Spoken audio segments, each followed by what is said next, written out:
ಅನ್ನೋದನ್ನು ಸಹಜವಾಗಿರಬೇಕು ಅನ್ನೋ ಥರ ಮಾಡೋದು ಸಿನಿಮ್ಯಾಟಿಕ್ಕಿಂದ. ಪುಟ್ಟಣ್ಣವರು ಇಡೀ ಇದ್ರ ರೀತಿಯೇ ಇದು. ಅವೆಳೆಗೆ ಬೇರೆ ಆರ್ಟಿಸ್ಟೂ ಸಹಜವಾಗಿರೋದಕ್ಕೆ ಇದು ಮಾಡಿದ್ರು. ಅನಂತ್ನಾಗ್ ನೋಡಿ ತುಂಬ ಸಹಜವಾಗಿ ಮಾಡ್ತಾರೆ. ಒಂದು ಸಹಜವಾದ ರೀತಿ, ಸಹಜವಾದ ಇದು ಅದಕ್ಕೆ ಬರ್ತಾಯಿತ್ತು ನಿಧಾನಕ್ಕೆ ಸಿನಿಮಾ. ಅದಕ್ಕೆ ಪುಟ್ಟಣ್ಣವರು ಒಬ್ಬರು ಕಾರಣರು. ತುಂಬ ಗ್ಲೋರಿಫೈಡ್ ಇದರಿಂದ ಅದನ್ನು ಬದುಕಿನ ಹತ್ತಿರಕ್ಕೆ ತರುವಂಥದ್ದು. ಮಾತಾಡೋ ರೀತಿ, ಅಭಿನಯಿಸೋ ರೀತಿ, ಸೆಟ್ಸ್ ತಗೊಳ್ಳೋ ರೀತಿ, ದಿವಸ ನಾವು ಕಾಫಿ ಕೊಟ್ಟು ಏನೋ ತಮಾಷೆ ಮಾಡಿಬಿಟ್ಟು ಹೀಗೆ ಅನ್ನೋದು ನೋಡಿ. ಅದರಲ್ಲಿ ನೀವು ಇನ್ನೊಂದು ಯಾವುದು ಭಾರತ ಭೂಷಿರಾಜ್ ಇದು ಅಂತ ಒಂದು ಸಿನಿಮಾ, ಯಾವ ಸಿನಿಮಾದ ಹೆಸರು ಮರೆತುಬಿಟ್ಟಿದ್ದೀನಿ. ಶುಭಮಂಗಳ ಅಲ್ಲ, ಶುಭಮಂಗಳ ಮಾಡ್ತಾರೆ. ಶುಭಮಂಗಳ ಒಂದು ಕಾಮಿಡಿ ಥರ ಮಾಡ್ತಾರೆ. ಇದು ಒಂದು ತಮಾಷೆಯಾಗಿ ನವಿರಾಗಿ ಇರುವಂಥದ್ದು. ಅದರಲ್ಲಿ ಅವಳಿಗೆ ಇವರು ಶ್ರೀನಾಥು, ಆರತಿ ಸೋದರ ಅಣ್ಣ ತಂಗಿರ ಮಕ್ಕಳು ಏನೋ. ಅವಳಿಗೆ ಅವನು ಕಂಡ್ರೇನು ಇದೇ ಇರಲ್ಲ, ಏನು ಓ ಅಂತ ಹಿಂಗೆಲ್ಲ ತೊಗೊಂಡು ಇಟ್ಕೊಂಡು ಹಿಂಗೆ ಹೇಳೋದು ಕೂಡಿಸೋದು ಇದೆಲ್ಲ ಮಾಡ್ತಾರೆ. ಒಂದು ಚೂರು ನಿಮಗೆ ಅವಳು ಸಲಿಗೆ ತಗೊಳ್ತಾ ಇದ್ದಾಳೆ. ಹೆಣ್ಣಾಗಿ ಗಂಡ ಹತ್ರ ಮಾಡೋ ಥರ ಇಲ್ಲ. ಒಬ್ಬ ಗಂಡು ಹುಡುಗ ಇನ್ನೊಬ್ಬ ಗಂಡು ಹುಡುಗನ ಜೊತೆಯಲ್ಲಿ ಮಾಡೋ ಥರ ಇರುತ್ತೆ ಅದರ ಇದು.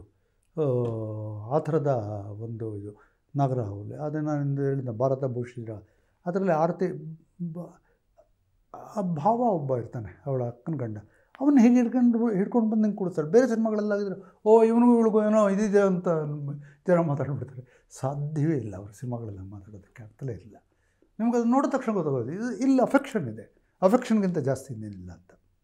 ಅವರ ಅಫೆಕ್ಷನನ್ನು ಹೀಗೆ ಹೆಗಲು ಮುಟ್ಟಿ ಹೀಗನ್ನೋದು, ಏನೋ ಪುಟ್ಟ ಅಂತ ಹೀಗೆ ತಲೆ ನೇವರಿಸೋದು, ಇದು ಈ ಕ್ರಿಯೆಗಳಲ್ಲಿ ಅವರ ಅದು ಅಫೆಕ್ಷನ್ ಅಂತ ಸಾಬೀತು ಮಾಡಿಬಿಡೋರು. ಬೇರೆ ಕಷ್ಟ ಆಗುತ್ತದು.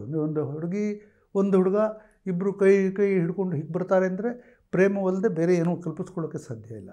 ಆದರೆ ಅದು ಅಲ್ಲ ಅನ್ನೋ ಥರ ಅವರು ತೆಗಿತಾರೆ. ಬಾಲಚಂದ್ರ ಅದೇ ಥರ ತೆಗಿತಾಯಿದ್ರು. ಅಂದರೆ ಅವರವರ ಇದು ಬಿಮಲ್ ರಾಯ್ ಆ ಥರ ತೆಗಿತಾಯಿದ್ರು. ರೇ ವಾಸ್ ಮಾಸ್ಟರ್ ಅಟ್ ದಟ್ ಇದು ಪೀರಿಯಡ್.